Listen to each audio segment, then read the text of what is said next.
Seguimos hablando, 10:33 de la mañana. Diario Litoral, ahora es radio. 1, 2, 3. Mucho humo, mucho humo. No te quemes con noticias falsas. Noticias falsas. Entrevistas.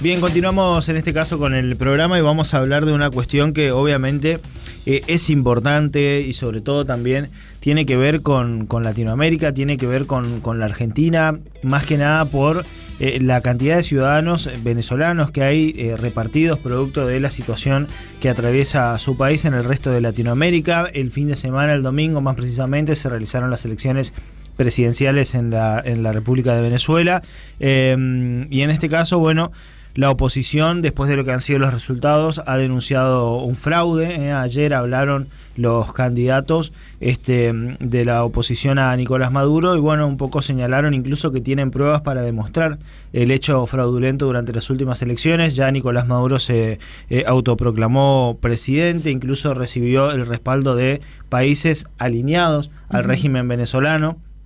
Y obviamente en la jornada de ayer hubo disturbios en un enfrentamiento ahí con las fuerzas de seguridad. Incluso hoy esta mañana escuchaba 5 fallecidos y bastantes personas detenidas a raíz de estos incidentes. Vamos a darle la bienvenida a Fernando Pinilla. Él es caricaturista político, también es comunicador de diarios El Nacional y Diario Las Américas en este caso. Y bueno, gentilmente nos atiende para ver un poquito cómo está la situación. Fernando, ¿qué tal? Muy buenos días. Gracias por estos minutos. Te saludan Fabián y Mariana aquí desde Corrientes, Argentina. Gracias por el tiempo. Fabián, Mariana, de verdad, bueno, muchísimas gracias. Buenos días a ustedes por allá, por la Argentina. País hermoso el de ustedes, de verdad. Fernando, contanos un poquito cómo está esto hoy después de, bueno, todo lo que ha sucedido, sobre todo el fin de semana, y que parece que incluso ha crecido la tensión ya al punto de conflicto en la jornada de ayer. Sí, bueno, primero lo primordial, lo principal es aclarar y decir que las elecciones se llevaron a cabo de manera exitosa. Uh-huh. Y que de una u otra forma el llamado que había hecho tanto María Corina Machado como Edmundo González, Edmundo siendo el candidato y María Corina, digamos, apoyándolo porque uh-huh. está inhabilitada políticamente hasta 2025, 2035 creo que uh-huh. es. La realidad es que la elección se llevó totalmente exitosa y el llamado que ellos hicieron a que los testigos de mesa, tanto ellos como la ciudadanía, se mantuvieran en los centros de votación para certificar que el proceso se llevara primeramente de manera ordenada, organizada, y que al momento de totalizar los votos, como se debe hacer por ley electoral en Venezuela, se hiciera de manera transparente y pública.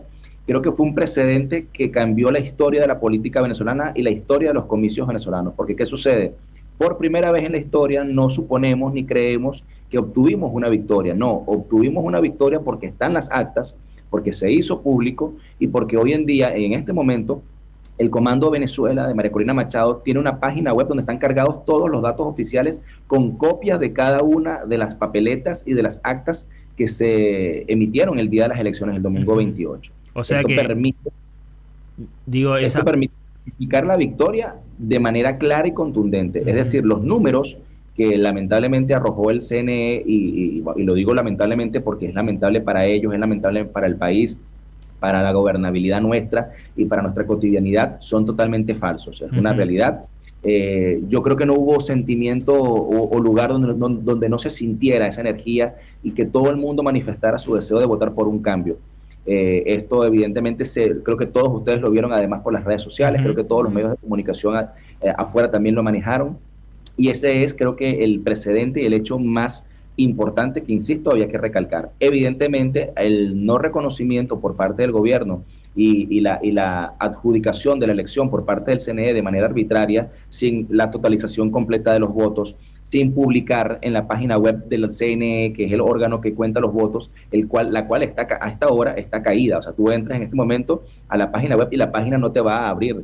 Tú no puedes ver ningún tipo de resultado. Habla muy mal de esto y los deja muy mal parados, siendo evidentemente que la expresión popular, además amparada por la Constitución, que es la protesta pacífica, se diera.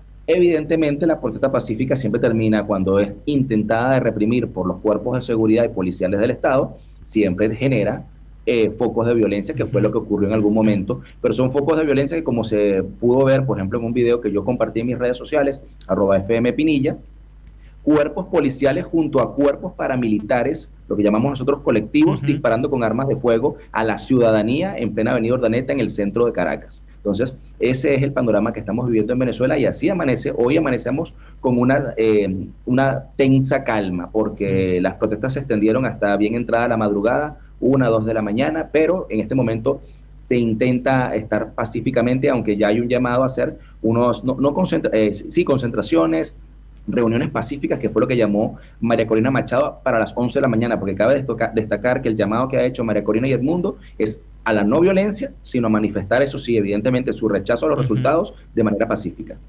Fernando, 2 preguntas.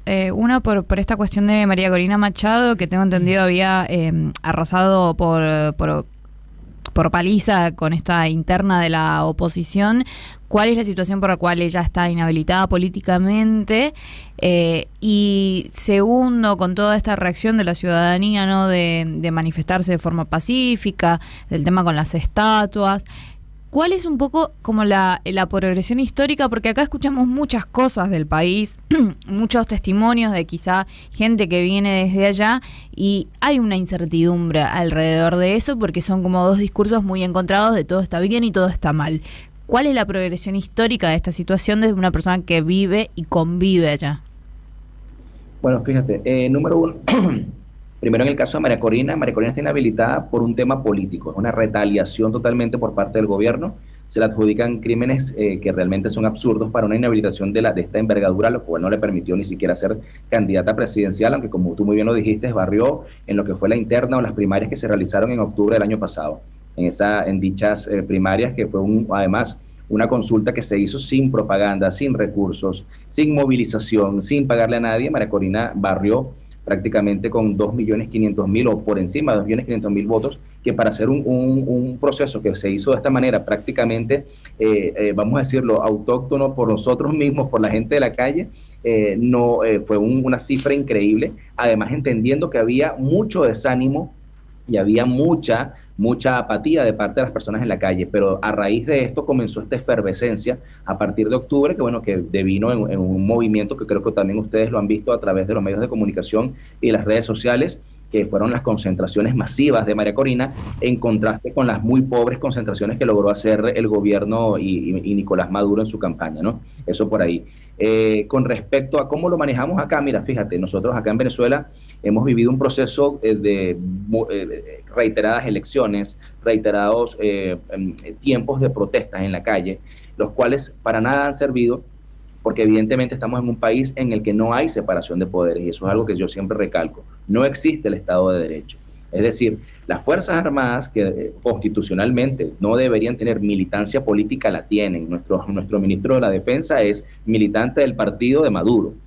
El rector del CNE es militante de Maduro. Es más, Elvis Amoroso, rector del CNE, el órgano que cuenta los votos y que le acaba de dar la elección a Nicolás Maduro, es el mismo hombre que inhabilitó a María Corina políticamente. O sea, para que ustedes tengan en cuenta el contexto en el que vivimos nosotros. Evidentemente, oficialmente ellos te van a decir que todo está bien, que todo está maravilloso, pero la realidad es que estamos hablando de un país donde la canasta básica, la canasta alimentaria está por encima de los $500, con un sueldo mínimo de $3-4. Y la canasta básica que entra o que agrupa otros elementos está por encima de los $1.000. Estamos hablando de una inflación brutal, estamos hablando de un deterioro de lo que son los servicios públicos. Acá hay sectores de Venezuela, estados de Venezuela, provincias, como le llaman ustedes, que pueden pasar hasta 14 horas sin luz al día, claro, sin servicio eléctrico, colas infernales para llenar un tanque de gasolina en el país que tiene las reservas petroleras más grandes del mundo. Entonces, imagina el contraste de un pueblo desarmado que lo que busca es, con la única herramienta que tenemos, que es el voto, y muchas veces la protesta en la calle pacífica, hacerle frente a un gobierno que agrupa todos los poderes y que además nos reprime con violencia, como ocurrió el día de ayer. Fernando, digo, ¿cómo crees que continúe esto, entendiendo también, no sé si sirve de algo o no, la presión internacional que hay en torno a estos países que, en parte, que son más, ¿no?, señalan que hubo fraude en las elecciones del domingo y que también pide un recuento más transparente de los votos. ¿Crees que esto pueda cambiar en algo la situación? ¿Crees que la presión internacional pueda de alguna manera dar vuelta a la situación? ¿Y cómo pensás que va a continuar esto ahí puertas adentro también, que creo que es lo más importante porque son ustedes los venezolanos los que lo están viviendo? Sí, bueno, fíjate, como yo les decía hace un ratico, este es un proceso totalmente histórico porque lo que se vivió nunca se había vivido. Es decir, tener los resultados en las manos nos da a nosotros argumentos válidos para poder decir, ganamos. Eso número uno, eso cambia toda la dinámica.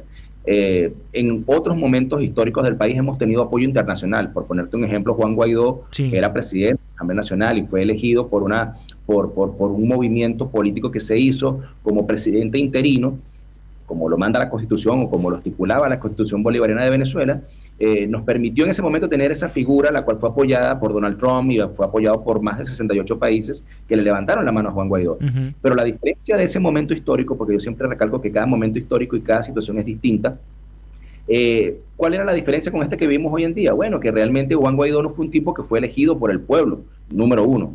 Es decir, fue reconocido por un cargo que tenía él en la Asamblea Nacional y por llenar un vacío que había jurídicamente en el país y que de una u otra forma lo podía hacer basado en nuestra Constitución. Pero la realidad, Juan Guaidó no tenía el apoyo que tiene María Corina, que es un apoyo de base, o el apoyo que tiene Edmundo González, que es el candidato elegido en este momento y que realmente es el presidente de Venezuela, ya de momento con todos los números que manejamos.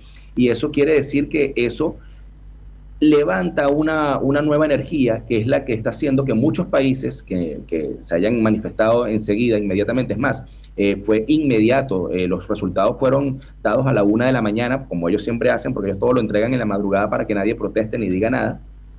Y enseguida el gobierno de Costa Rica, enseguida el gobierno de varios países centroamericanos y otros gobiernos, incluyendo Estados Unidos, comenzaron a manifestar primeramente su rechazo y otros su insatisfacción por no tener ningún acta para ellos poder certificar o corroborar lo que estaba diciendo el CNE en ese momento. Entonces, si tú me preguntas, históricamente la ayuda externa no ha sido significativa para nosotros. Pero creo que el momento que estamos viviendo y los argumentos que estamos esgrimiendo nos dan una legitimidad y una fuerza que no teníamos en otro momento y le da argumento y legitimidad a cualquier reclamo que hagan externamente. Porque además estamos hablando de que el proceso venezolano y la crisis que estamos viviendo también nos afecta a muchos de los países. Vamos a estar claros que el éxodo de 8 millones de personas de una u otra forma ha colapsado el sistema social, político, económico de muchas de las naciones vecinas. Ha pasado con Colombia, ha pasado con Perú, ha pasado con Chile, ha pasado con ustedes, con Argentina. Entonces, la situación que se está viviendo, por ejemplo, en el Darién, en todo este corredor hacia Estados Unidos, evidentemente creo que de una u otra forma es de interés de todos los países del hemisferio.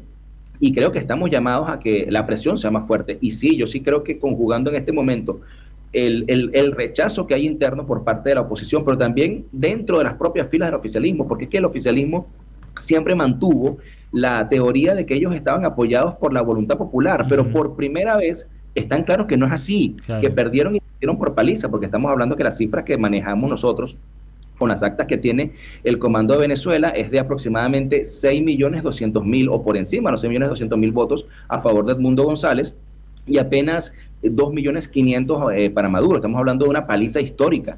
Entonces, de verdad que eso creemos que conjugado completo podría dar paso a un proceso de cambio y de presión que termine, bueno, evidentemente con el reconocimiento de que ellos perdieron y que Venezuela necesita legitimar a un gobierno real. O sea que incluso suponiendo, ¿no?, que con el 73% de las mesas escrutadas, vayan todos esos votos hacia Maduro, igualmente no habría chance de que haya un cambio en este resultado. No, para nada. Y yo creo que eso es lo importante. Es que ellos siempre ellos tienen una frase célebre que nosotros la hemos ironizado en algunos momentos: tendencia irreversible. Pero es que la tendencia irreversible en este momento no existe para ellos, existe para nosotros. La calle lo dijo, las urnas lo dijeron, y todos los recuentos que se hicieron y que son virales en las redes sociales, en centros electorales de todo lo ancho, a lo largo y largo del país, creo que demuestran que tenemos una ventaja lo suficientemente grande como para decir, señores, no hay más nada que hablar acá. Ahora falta, evidentemente, que existiera un poquito de decencia en algunos de los actores políticos que están dentro del gobierno y que están además en los poderes que ellos legitiman, llámese el Tribunal Supremo de Justicia, llámese el CNE, Consejo Nacional Electoral, llámese la Fuerza Armada Nacional Bolivariana. Creo que por el bien de ellos, porque además eligieron el camino más escabroso y peligroso, que es desconocer la voluntad del pueblo de forma vulgar y de forma realmente atropellante en todos nuestros derechos, creo que no va a tener un buen devenir si no asumen en algún momento que tienen que realmente dar un paso al costado y comenzar ese proceso de transición que tanto ha pedido Venezuela y que tanto ha aclamado Venezuela y que lo demostró con los resultados del domingo 28. Una de las declaraciones de Maduro tenía que ver con la economía, ahora estas últimas, que dijo no vamos a permitir que dañen la economía del país, y en ese sentido, una vez esperando el mejor escenario, ¿no? Que esta presión internacional pueda hacer mella en lo que pasa en el país, cambiar. ¿Cuál es el plan de este cambio, considerando que en el 2010 había 318 mil millones de dólares de PBI y hoy ese número está en 97 mil millones? Es que bueno, sí, disculpa que me haya reído un poquito ironizando con lo que dice Maduro, porque es que Maduro, cuando Maduro habla, a veces uno siente, y discúlpenme la analogía, parece que nosotros viviéramos en Narnia, ¿no? Nosotros vivimos en una realidad paralela en la que todo funciona, y te estoy hablando de un país donde la salud pública es un desastre. Aquí cuando tú te enfermas y vas a un hospital público, tienes que llevar desde los cubrecamas, o algodón, alcohol, todo lo que se hace para poder ser atendido en un centro hospitalario. Si a esto vamos a la economía, la producción petrolera, que ha sido siempre el sostén desde principios del siglo XX de la economía venezolana, somos productores de verdad patéticos, con casi todas nuestras refinerías en desuso, destruidas, sin mantenimiento, en un estado que hace que no lleguemos ni siquiera al 1.000.000 de barriles de producción como otrora. Nosotros fuimos uno de los mayores exportadores de petróleo a nivel mundial y hoy en día somos un chiste. Entonces estamos hablando de un país, vuelvo, insisto, con un poder económico en el que el sueldo mínimo es de $3 y la canasta básica y la canasta alimentaria están por encima de los $1.100, $1.200. Entonces, cuando él habla de esa realidad fantasiosa, de ese país de nunca jamás, en el que todo es maravilloso y todo es pujante, realmente causa risa, porque aquí la gente se muere, aquí un pensionado no tiene derecho a absolutamente nada. Aquí nuestras escuelas se están cayendo a pedazos.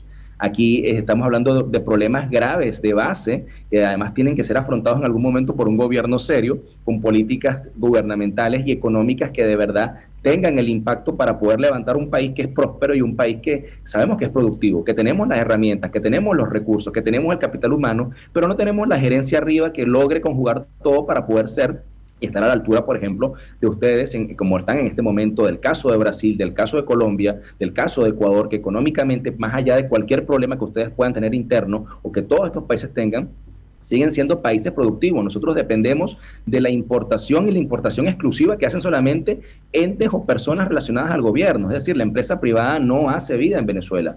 La empresa privada depende del gobierno venezolano, lo que hace que toda la economía gira en torno a las políticas erradas de un gobierno que, bueno, que insisto, no ha tenido o no ha acertado en ninguna de sus políticas para mejorar nada. Por eso cuando ellos hablan de esto, y tú muy bien lo acabas de decir con el Producto Interno Bruto del país, no hay perspectivas de que esto mejore. Entonces, realmente, bueno, por eso creemos que deberían ser sensatos y asumir que tienen que dar un paso al costado. En este asumir, dar un paso al costado y entendiendo que esta voluntad popular de la calle que se ha visto, ¿cuál es la reacción frente a otros políticos de otros lugares del mundo o incluso países en particular pronunciados oficialmente, donde diciendo esto, ¿no? De el pueblo habló, ganó Maduro, no jodan, aguante Maduro? Digo, pienso en una funcionaria de España que lo ha mencionado, que fue exministra de Género, perteneciente a la izquierda española. Nada, mencionando esto, ya se habló, el pueblo habló, ganó Maduro, la democracia también es cuando ustedes pierden, ¿no? Relacionando a la oposición con la ultraderecha. ¿Cuál es la reacción ante este tipo de discursos desde otros lugares del mundo? Mira, fíjate, yo opino que el país realmente demostró de forma categórica, y vuelvo y te digo, lo que era la voluntad de la gente. Desde previo a las elecciones presidenciales, a este 28, creo que el clima hablaba de la voluntad popular. No había una persona a lo ancho y largo del territorio nacional que en algún momento manifestara que quería votar por Maduro, a no ser que fuera en alguna concentración de estas que hacen ellos y que le pagan y le regalan una gorra o una bolsa de alimentos para que puedan hacer esto. Es más, a los motorizados le ofrecían $30 para que fueran a sus marchas, le llenaban el tanque de gasolina, o de nafta, como dicen en la Argentina. Pero fíjate tú, ciertamente, ¿qué países o quiénes han apoyado a Maduro en este robo vulgar que han hecho de las elecciones presidenciales? Bueno, Cuba. Bueno, ¿qué esperamos de Cuba si Cuba depende de lo poco que manda Venezuela a nivel petrolero? Nicaragua, un país que el régimen de Daniel Ortega depende del apoyo de Venezuela en algunos momentos y históricamente ha sido uno de los sustentos del régimen de Daniel Ortega. Bolivia, bueno, el gobierno boliviano lamentablemente está secuestrado en este momento ya no es de Evo Morales, pero en algún momento fue afecto a Evo Morales el caso del señor Arce. Entonces, Rusia, China, es decir, son los mismos actores de siempre que apoyan la continuidad de estos procesos que son autocráticos en nuestro continente y que de una u otra forma no tienen ningún tipo de compromiso con la afectación que le producen al pueblo. Porque es que cada uno de estos gobiernos lo que ha hecho es condenar a la miseria y condenar a la crisis y además colapsar a sus vecinos con el proceso que estamos viviendo, y esos son los que apoyan a Maduro. O sea, la realidad es que el resto del mundo, como tú lo has visto, se ha pronunciado. Es más, el hecho de que previo a las elecciones, tanto Lula como Petro se manifestaran y de una u otra forma exigieran y pidieran que el proceso fuera lo más transparente, cosa que no hizo, habla de un quiebre. Es más, el propio Boric, siendo de izquierda en Chile, es una persona que se ha mostrado siempre en contra de todas las políticas de Nicolás Maduro y ya se manifestó en contra de esto. Es decir, yo creo que aquí no estamos hablando de un tema ideológico y nada más las personas que puedan vivir bajo esa sombra del fanatismo pueden caer en esto. Estamos hablando del destino del pueblo, de la vida de millones de venezolanos que en este momento están afuera, de muchos en condiciones de verdad deplorables y paupérrimas, exponiéndose a peligros como ocurre en el tapón del Darién para llegar y buscar mejor calidad de vida, la cual este gobierno no le asegura al pueblo venezolano. Entonces, es una realidad que el apoyo que le están dando a este tipo de países no me extraña para nada. Es más, era lo obvio. Lo que me llama la atención es que muchos países de corte izquierdista o con gobiernos afectos o más lanzados hacia la centroizquierda, de una u otra forma o han hecho silencio o no están apoyando directamente a Maduro, y lo que están haciendo es, buscando un punto intermedio, es exigir que Maduro presente acta por acta de forma que podamos dirimir esta confusión que ha creado Maduro al decir y autoproclamarse como presidente de Venezuela, aún cuando no tiene todas las actas para justificar semejante afirmación. Hoy ¿tenés una? No, solamente quería esto, ¿no? Hoy dijiste, amanecimos una mañana tensa, es lo que tenemos en este momento. ¿Qué crees entonces que nos pasan los siguientes días? ¿Cuál crees que puede ser el camino que tome tanto la ciudadanía como el gobierno de Maduro en los próximos días? Mira, yo creo que de momento el gobierno se va a mantener. Ya lo dijo Maduro ayer, que está amenazando a María Corina con meterla presa, está llamando de una u otra forma a investigar desde su órgano judicial, que es el Tribunal Supremo de Justicia, con el fiscal, el cual debería ser un órgano totalmente independiente. Bueno, están llamando a que investigue a lo que llamamos comanditos, o lo que María Corina llamó comanditos, que era simplemente la organización civil de personas que iban a trabajar en pos de organizarse para las elecciones, porque ellos están acusando de que la gente que salió el día de ayer a protestar son personas tarifadas, ¿no? Pero ustedes pudieron ver que para pagarle a tantas personas y para que salieran a protestar, personas de la tercera edad, jóvenes, gente que salió espontáneamente, es muy difícil. Evidentemente ellos van a satanizar toda protesta y la van a convertir en un acto político, cosa que no es así. Es decir, insisto, ayer el llamado fue espontáneo, ayer ningún líder, y no vas a encontrar en la red social ni en ningún medio de comunicación un llamado de la oposición o de un dirigente de la oposición a salir a manifestar. fue espontáneo, fue la gente de sectores populares como el caso de Petare, que es la barriada, o como dicen en Brasil, la favela más grande de Latinoamérica. Petare bajó a protestar en contra de esto porque, insisto, es que el tema económico, social, la crisis que vive Venezuela nos afecta a todos. O sea, ya esto pasó el corte político, por eso lo hacía también en el tema internacional. Ya esto no importa si es que a mí me gusta el Che Guevara, o me gusta Hugo Chávez, o me gusta la izquierda. Estamos hablando de un tema de derechos humanos, estamos hablando de un tema de calidad de vida.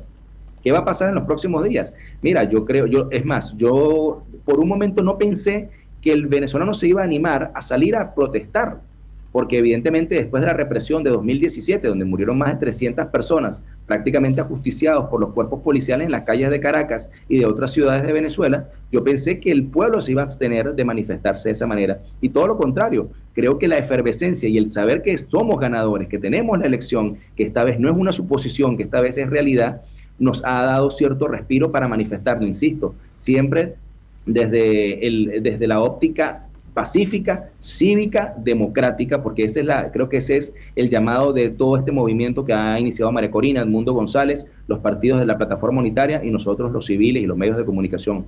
Creo que queremos es, de manera pacífica, poder lograr recuperar el país. No espero del gobierno, por lo menos hoy, o por lo menos en los próximos días, que entren en razón. Yo sí espero que toda esta conjunción de situaciones, como digo, que internacional, la presión interna, porque vuelvo, insisto, mucha gente del propio chavismo, del oficialismo, saben que no ganaron y están conscientes de esa realidad.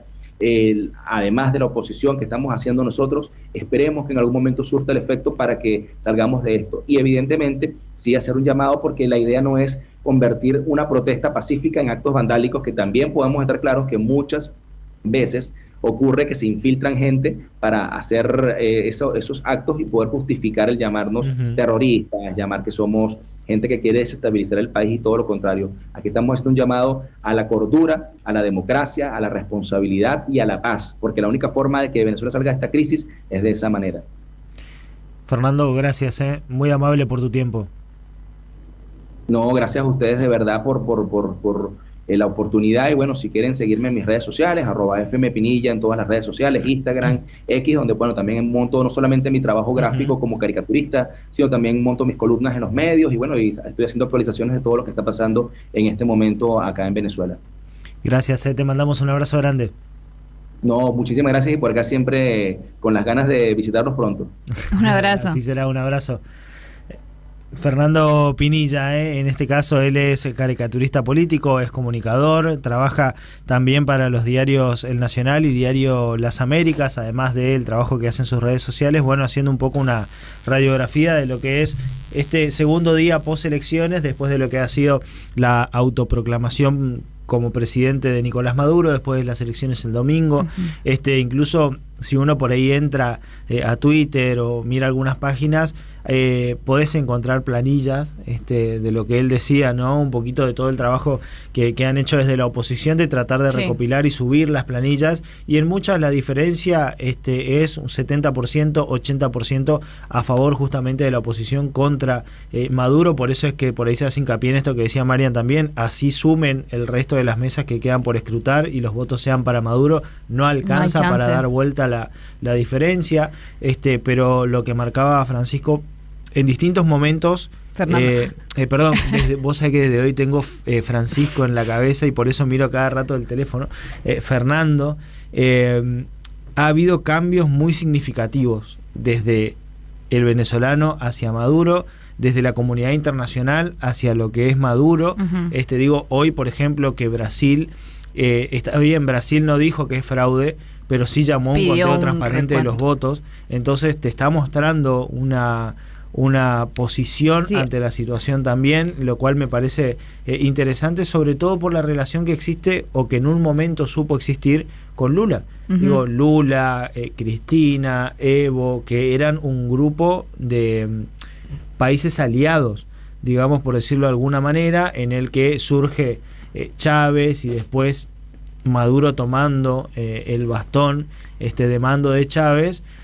Hoy pareciera que ya se terminó ese viento favorable que tenía. En eso solamente para mí es muy loco dimensionar que Chávez estuvo desde febrero del 99 hasta marzo del 2013. Él tuvo 11 años, wow, creo, y Maduro va por el año número 12. Es una locura, y para mí ahí está el punto. Me parece que esto es totalmente inconcebible para mí dentro de una democracia, tantos años sustentándose en el poder. No sé, como que a uno le enseñan que democracia es otra cosa, ¿no? Que el intercambio la del alternancia poder, la es fundamental alternancia para es hablar de fundamental democracia. y demás. Acá una breve lista del recuento entonces de países. Reconocieron la victoria de Nicolás Maduro: Bolivia, Cuba, Nicaragua, Honduras, Rusia, Irán, China, Siria, Madagascar, esos países, Qatar, Serbia, Guinea-Bissau, San Vicente y las Granadinas, que no tengo idea de dónde está, y Azerbaiyán. Pidieron